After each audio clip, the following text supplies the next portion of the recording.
ब्रह्मानन्दं परमसुखदं केवलं ज्ञानमूर्तिं द्वन्द्वातीतं गगनसदृशं तत्त्वमस्यादिलक्ष्यम् एकं नित्यं विमलमचलं सर्वधी साक्षिभूतं भावातीतं त्रिगुणरहितं सद्गुरुं तं नमामि।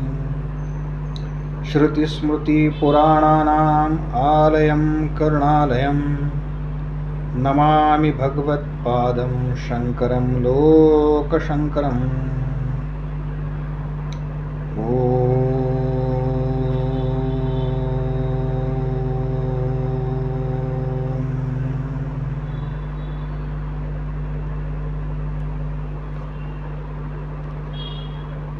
आज दोन श्लोक पाठवले, दोन्ही होतील कारण पाचवा जो मंत्र आहे तो छोटा आहे म्हणून पाचवा आणि सहावा असे दोन्ही पाठवले।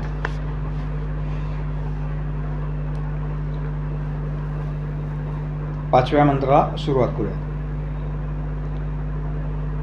तदेजति तन्नैजति तद्दूरे तद्विन्तिके तदनन्तरस्य सर्वस्य तदु सर्वस्यास्य बाह्यतः असा श्लोक आहे। आता हे जी सगळी वर्णन आहेत किंवा हे ज्याच्याबद्दल आलंय ते त्या परमात्म तत्वाबद्दल आलंय बरं का। म्हणजे अनेकांना असं वाटेल की मला काहींनी कळवलं पण की नेमकं अजूनही कळत नाही आहे, 4 श्लोक झाले की काय सांगायचं आहे। तर हे आत्मतत्वाबद्दलचे उपदेश आहेत आणि आपल्याला साधना म्हणजे काय फार तर फार एखादी माळ, जो काय आपला मंत्र आहे तो, आणि काही 4 गोष्टी ऐकल्या तर त्याला आपण साधना म्हणतो। तर त्याच्यापेक्षाही हे खूप वेगळ्या पद्धतीचं आहे, त्याच्यामुळे हे कळायला थोडंसं अवघड आहे।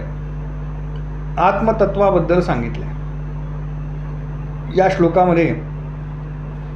असं सांगतात, श्लोकाचा साधा अर्थ असा आहे की ते आत्मतत्व चल आहे, तसंच ते अचल आहे। बघा याबद्दल सविस्तर मी सांगणार आहे पुढे। ते दूर आहे आणि जवळही आहे, तसेच ते सर्वांच्या अंतर्गत आहे आणि सगळ्याच्या बाहेर सुद्धा आहे, असा या श्लोकाचा सामान्य अर्थ किंवा भावार्थ ज्याला म्हणू तसा येतो। आता शंकराचार्य याच्यावरती भाष्य करताना असं म्हणाले की ते आत्मतत्व स्वतः अचल असून चल असल्यासारखे भासते, आणि ते मुळात कुठे आहे तर ते अगदी सोप्या भाषेत ते इथे आहे किंवा इथे आहे। आपण हृदयापाशी किंवा छातीला मध्यभागामध्ये हात लावतो, किंवा अनेक वेळेला असं सांगितलं जातं की ते परमतत्व इथे म्हणजे ह्या आकाशामध्ये जिथे आपलं सहस्रार चक्र असतं तिथे ते आहे, जिथे त्याचा बोध घ्यायचा तिथे ते आहे। म्हणजे ते इतक्या जवळ आहे असं आत्मज्ञानाप्राप्ती करता ज्याचे प्रयत्न चालू आहेत त्याला वाटतं, आणि ते इतक्या दूर आहे म्हणजेच अप्राप्य आहे असं कोणाला वाटतं तर असं अज्ञानी जो आहे त्याला वाटतं। पुढे ते म्हणतात की खरं तर आत्म्याच्या बाबतीमध्ये जवळ किंवा दूर हा प्रश्नच उद्भवत नाही। याचं कारण तो आत्मा हा सर्वत्र आहे, तो सूक्ष्म रूपाने सर्वांच्या अंतर्यामी आहे, तर व्यापक रूपाने तो ज्याप्रमाणे आपल्याला आकाश दिसतं व्यापलेलं आहे सगळीकडे, तो परमात्मा दशांगुले उरला असं म्हणतात. कुठे कुठे आहे ते परमतत्व? तर भूजल तेज समीरख रविशशी काष्ठादिकी असे भरला, स्थिर चर व्यापुनी अवघा तो परमात्मा दशांगुले उरला. म्हणजे तो आकाशाप्रमाणे सर्व व्यापक आहे.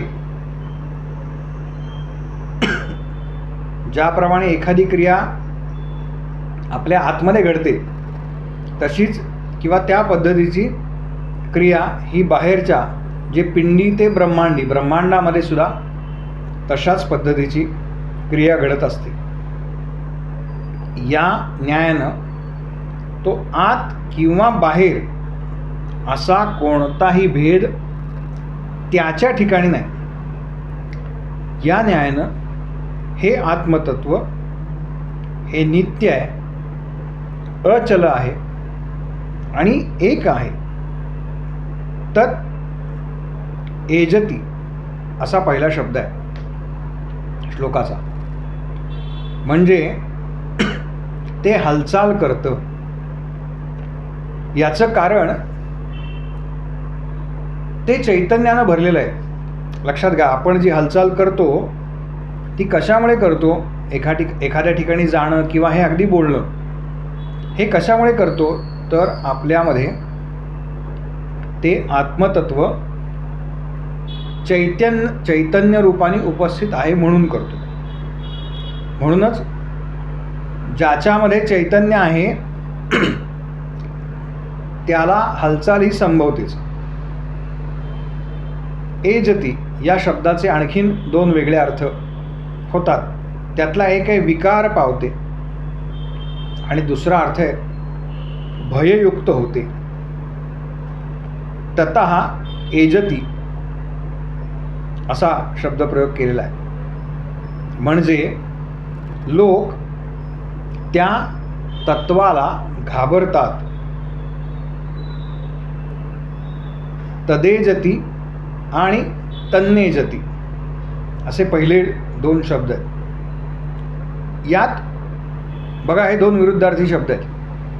म्हणजे या तत्वाला लोक घाबरतात आणि याच्यापासून जग भयभीत होते असा त्याचा अर्थ आहे. ते तत्व हालचाल करतं म्हणजेच विकार पावतं आणि त्याच्यामुळे लोक भयभीत होतात. तसंच ते तत्व तन्नै जयती म्हणजे हालचाल करत नाही, विकार पावत नाही आणि त्यामुळे लोक भयभीत होत नाहीत. मग याचा नेमका अर्थ कसा लावायचा? तर तो अशा पद्धतीने आहे की जो मनुष्य किंबहुना जो सात्विक मनुष्य भगवंतांच्या आज्ञा पाळतो किंवा त्यांनी सांगितल्याप्रमाणे, धर्मानं सांगितल्याप्रमाणे आचरण करतो, धर्मपालन करतो, त्याच्यामध्ये विकार पावत नाहीत.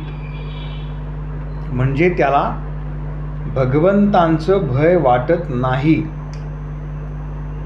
पण जो निषिद्ध आचरण करतो तो मात्र भगवंताला घाबरत असतो. लक्षात घ्या, एखादा काय पाकिटमार आहे समजा, तर त्याच्या मनामध्ये सुद्धा ही भीती असते की मी केव्हा ना केव्हा तरी पकडला जाणार आहे. पण मग तो हळूहळू पुढे काय पहिल्या वेळेला सुटतो, 10 वेळा सुटतो, 25 वेळा सुटतो आणि सराईत गुन्हेगार होतो. पण त्याच्यामध्ये असं म्हणतात की डर आदमी को खा जाता है. तर ती जी भीती आहे ती त्याच्यामध्ये कुठे ना कुठेतरी असतेच. तो भगवंताला घाबरत असतो.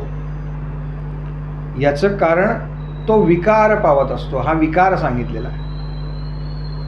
आणि स्वधर्म पालन करणाऱ्यांकरता भगवंत कसे आहेत तर ते स्थिर आहेत.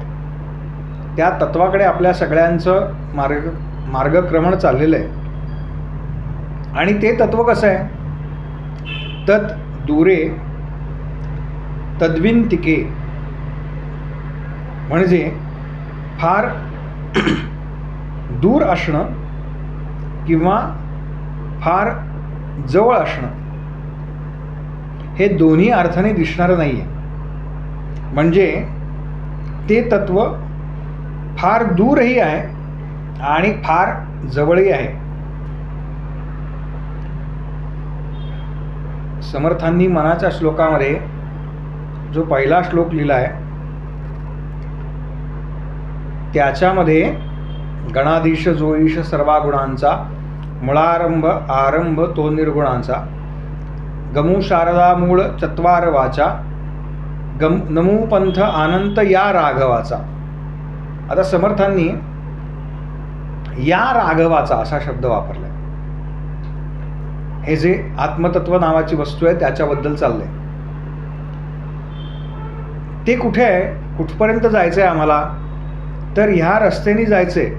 पण आपण एखाद्याला या केव्हा म्हणतो बरं का. समजा दरवाजामध्ये काय दाराची बेल वाजली आणि आपण दरवाजा उघडल्यानंतर ती व्यक्ती जर समोर असेल तर आपण तिला म्हणू शकतो या, आत या. कल्पना करा तुमचा बंगला आहे आणि काय अगदी त्या बंगल्याच्या समोर मोठं फाटक आहे, मध्ये 100 फुटी 80 फुटी रस्ता आहे. तुम्ही दरवाजा उघडला आणि 200 मीटर 300 मीटर 500 मीटरवरती एखादा माणूस दिसला तर तुम्ही त्याला इतक्या सहजपणे या असं म्हणू शकता का?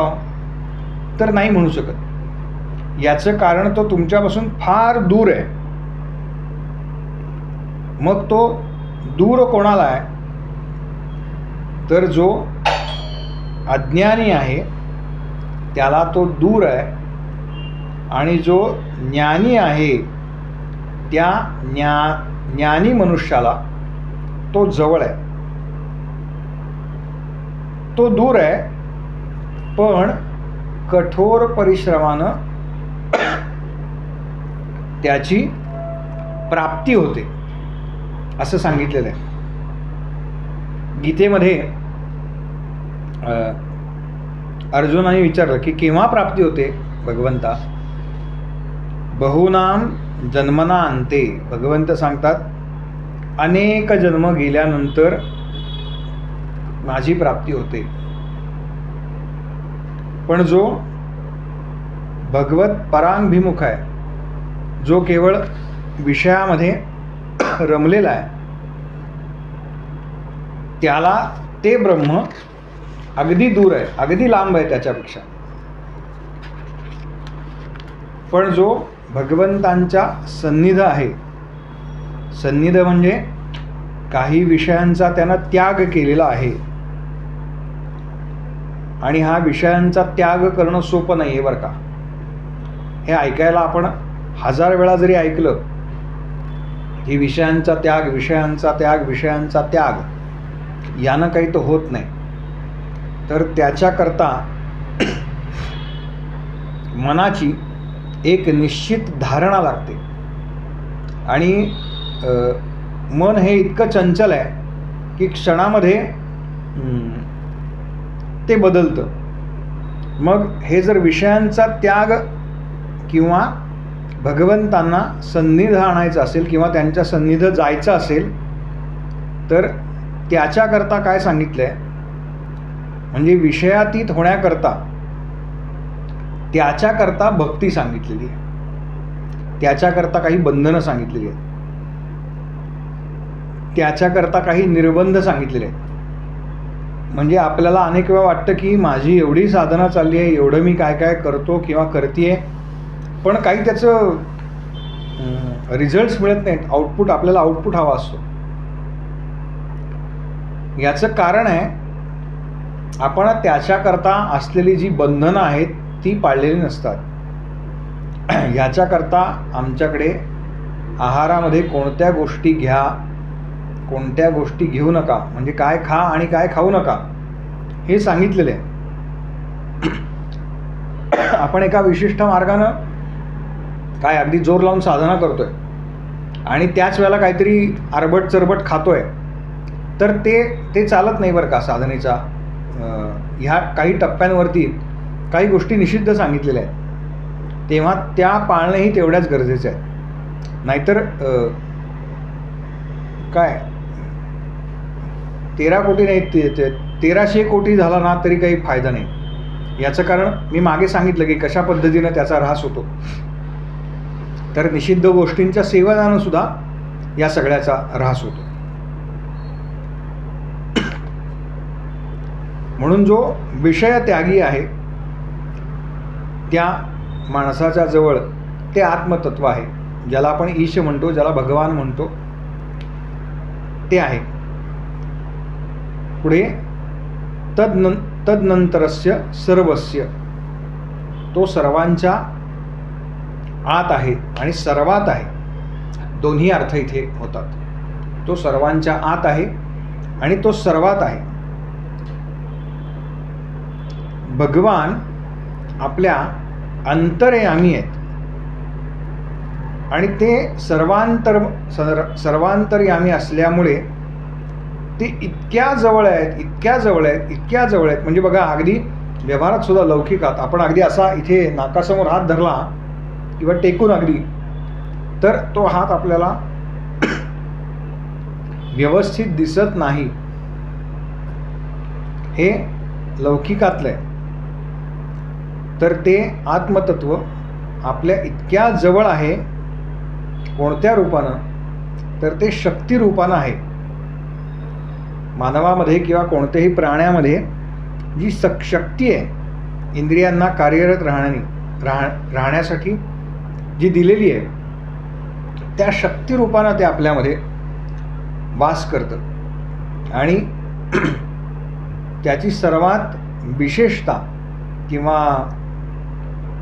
मेन इम्पॉर्टंट पॉईंट काय आहे किंवा व्हॅल्यू काय आहे त्याची, तर ती आहे मनुष्याची इच्छाशक्ती. म्हणून मी म्हणालो की ते शक्ती रूपानं वास करतं. यातली सगळ्यात प्रबल जी आहे ना ती इच्छाशक्ती आहे. या इच्छाशक्तीच्या जोरावरच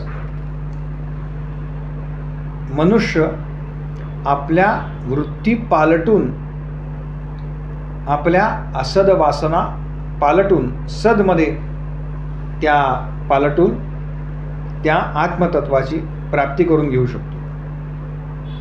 भगवंत आपल्या आत्मरेच आहे. पण हे जेव्हा लक्षात येतं ना त्यावेळेला काय अवस्था होते, म्हणजे आपल्या सगळ्यांच्या अंतर्यामी ते आहेत बरं का, पण आपल्या सगळ्यांना आपण ते ऐकलंय अनेक वेळा, पण आपल्याला अजून त्याचा बोध झालेला नाही.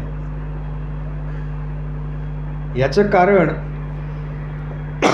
जे आत्मतत्व माझ्यामध्ये आहे तेच आत्मतत्व किंबहुना तीच चितशक्ती जेव्हा समोरच्यामध्ये आहे हे आपल्याला जाणवेल, तेव्हा आपापसातला जो भेदभाव आहे, आपपरभाव आहे, हा माझा आणि हा परका, हा माझा आणि हा दुसऱ्याचा, हा भाव संपून जाईल.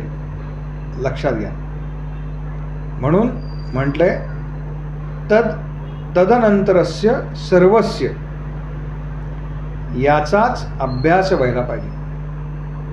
म्हणजे काय, तर जे दुःख मला होतंय, माझ्याशी एखादा जर अशा पद्धतीनं वागला, वाईट वागला, तर जे दुःख मला होतं तेच मी अशा पद्धतीनं चुकून किंवा मुद्दामून दुसऱ्या कोणाशी वागलो तर त्या दुःखाचा तसाच परिणाम हा समोरच्यावरती होणार आहे. आणि हे आपल्या जेव्हा लक्षात येतं तेव्हा आपल्या जीवनामध्ये हळूहळू बदल व्हायला लागतात आणि मग जी उन्नयनी अवस्था आहे त्याच्याकडे आपण मार्गक्रमण करतो. ह्या उन्नयनी अवस्थेकडे जाणं किंवा अशा पद्धतीचा दृष्टिकोन आपल्याला ही सगळी उपनिषदं देतात. आत्मगौरव हे प्रामुख्यानं ह्या उपनिषदांचं प्रतिपादन आहे. ब्रह्माची अद्वितीय सत्ता जी सर्व व्यापक आहे ही आपल्याला लक्षात यावी म्हणून उपनिषदांचा जो मंत्र म्हटला जातो, सर्वं खलु इदं ब्रह्म, हा उपनिषदांचा सिद्धांत सांगितलाय, मंत्र सांगितलाय. ब्रह्म हे सगळ्यांपेक्षा सूक्ष्म आहे, ते प्रत्येकात आहे. ते जसं आतमध्ये आहे तसंच बाहेर सुद्धा आहे. ते प्रत्येकामध्ये तेवढ्याच मात्रेमध्ये उपस्थित आहे आणि त्याचबरोबर ते निरंतर आहे आणि एकसर आहे. म्हणजे माझ्यातलं वेगळं आणि तुमच्यातलं वेगळं असं नाही आहे. सगळ्यांमध्ये ते सर्व व्यापून आहे. ते नाही अशी वस्तू नाही. त्याचीच सत्ता सर्वत्र पसरलेली आहे असा पक्का बोध आहे. हे ज्याला समजतं त्यालाच ब्रह्मज्ञान झालेलं आहे असं म्हणतात. मग हा बोध होण्याकरता ज्या काही गोष्टी सांगितल्या आहेत त्याच्यामध्ये भगवत सत्तेचं सतत स्मरण ठेवावं लागतं. आणि हे स्मरण केव्हा घडतं? जेव्हा आपण साधनेच्या मार्गावरती हळूहळू पुढे जातो तेव्हा, आणि अशी पक्की खुणगाठ बांधतो. बऱ्याच वेळेला बघा असं म्हणतात की एखाद्याच्या किंवा किंबहुना सद्गुरूंच्या बाबतीत सुद्धा असं म्हणतात बरं का, की एखाद्याची फार जवळीक करू नये. याचं कारण काय आहे तर मनुष्याचा स्वभाव जो आहे ना हा असा आहे की मग त्याच्यातले तो दोष काढायला लागतो. म्हणजे आधी तो जवळ आलेला असतो त्याच्यामधले गुण पाहून, पण जशी जवळीक वाढते तसे तो त्यातले दोष काढायला लागतो. वास्तविक ते दोष त्याच्यामध्ये नसतात, ते आपल्यामध्ये असतात. पण आपण ते कल्पनेच्या आहारी जाऊन, इच्छाशक्तीच्या आहारी जाऊन ते समोरच्यावर लादतो आणि मग त्याचा अपप्रचार करायला लागतो. हे टाळण्याकरता भगवंतांचं स्मरण सतत ठेवा. हे स्मरण आपण जेवढं वाढवू, साधना जेवढी वाढवू, तेवढं अधिक भगवत दर्शन सुलभ होतं असा या 5व्या मंत्राचा अर्थ आहे. 6वा मंत्र आपण घेऊया.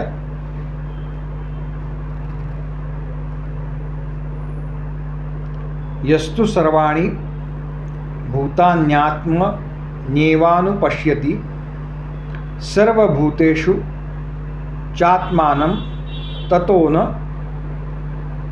विजुगुप्सते. याचा अर्थ असा आहे,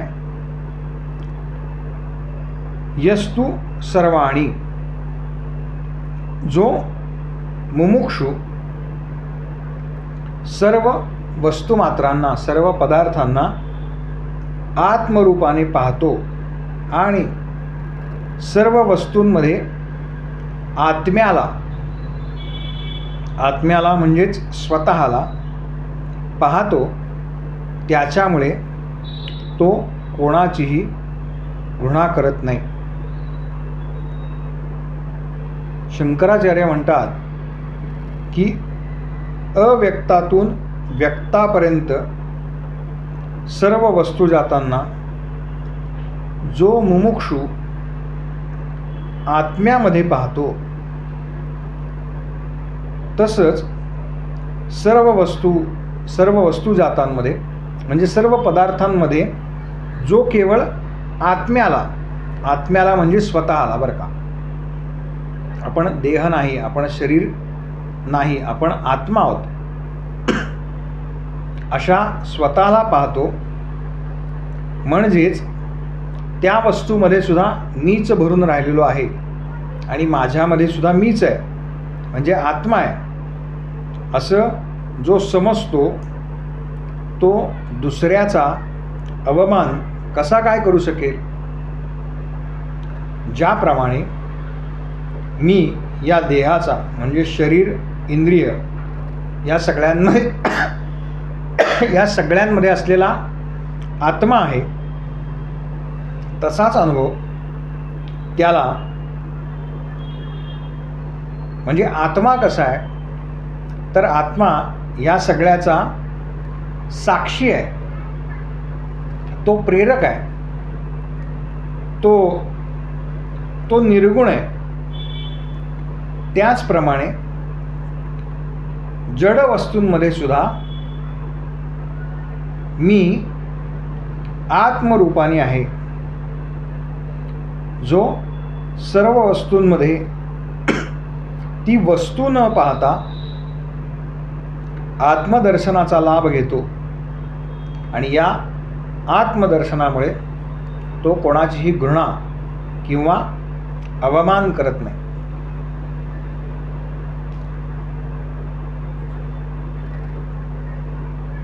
आपल्याला अनेक असे पदार्थ आहेत बघा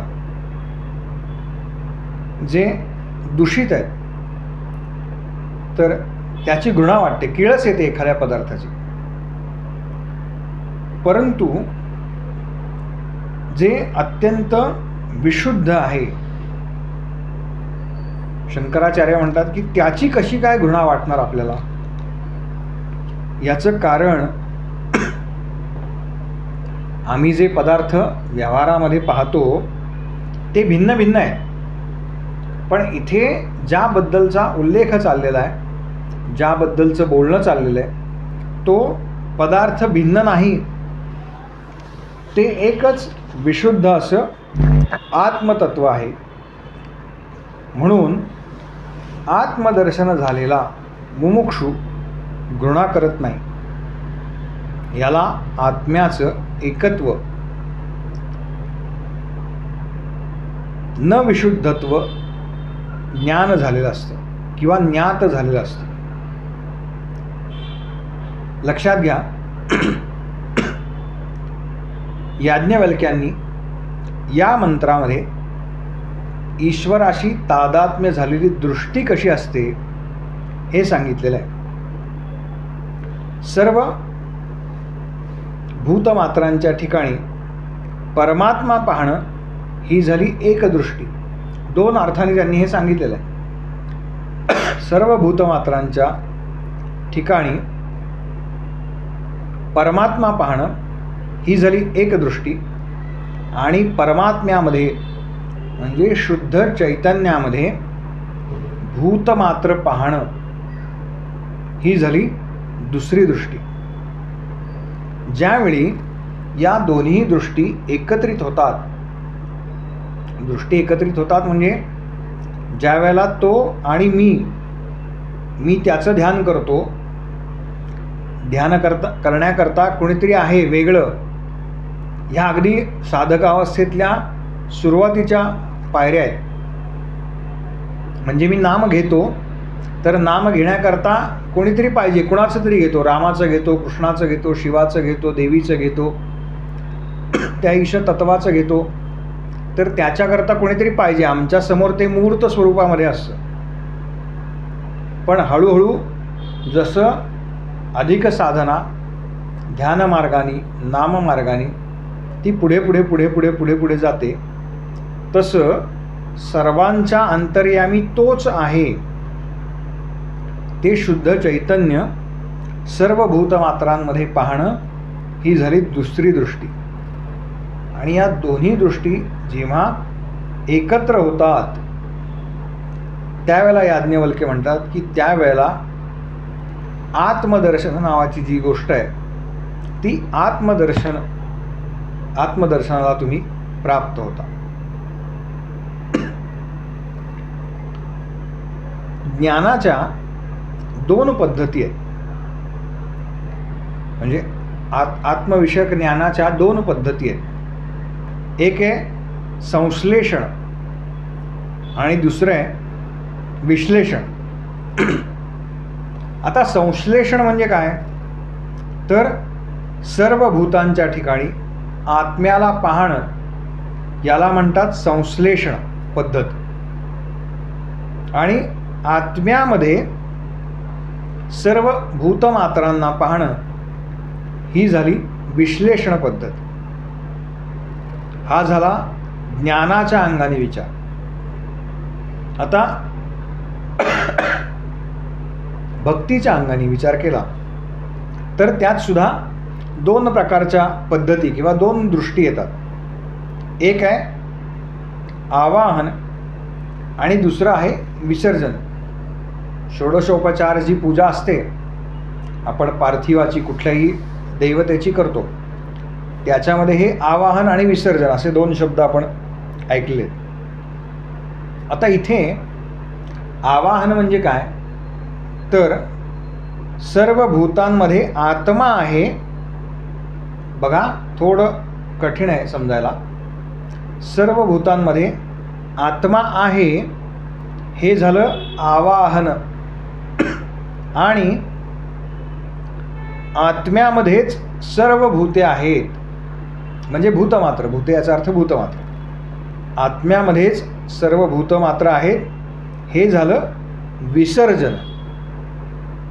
आता आवाहन आणि विसर्जन हे आपण साधनेच्या दृष्टीनं किंवा उपासनेच्या दृष्टीनं कशा संदर्भामध्ये येतं किंवा कशा पद्धतीनं ते पाहायचं याच्याकडे बोलूया.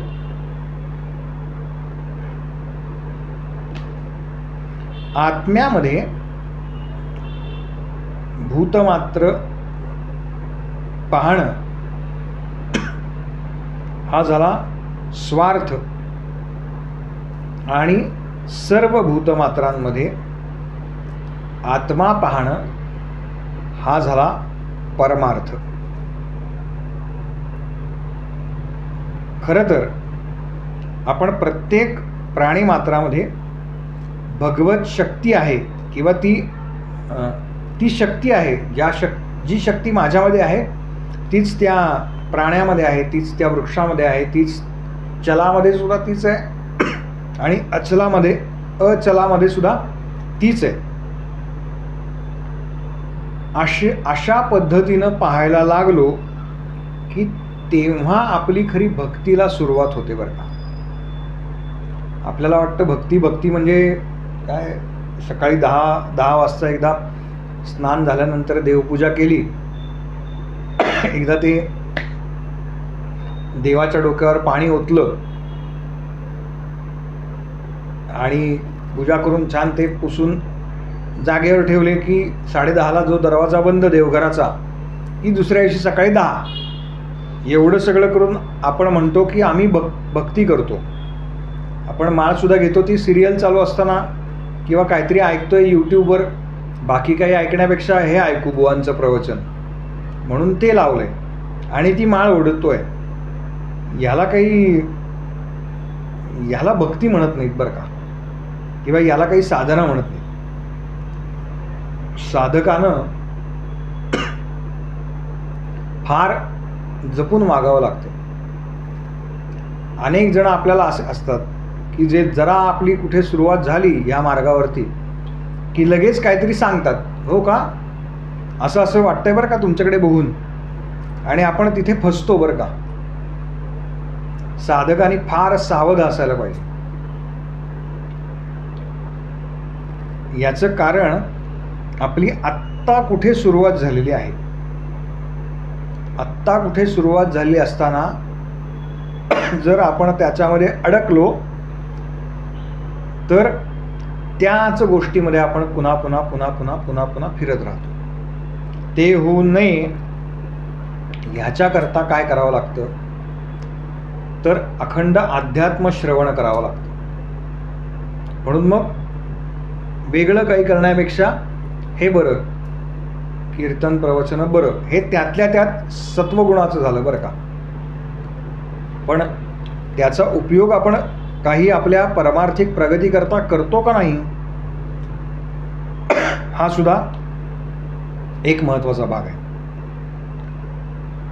सर्व भूतांच्या ठिकाणी आत्म्याला पाहणं म्हणजेच ज्ञान आणि भगवंतांच्या ठिकाणी सर्व भूतमात्रांना पाहणं म्हणजे भक्ती.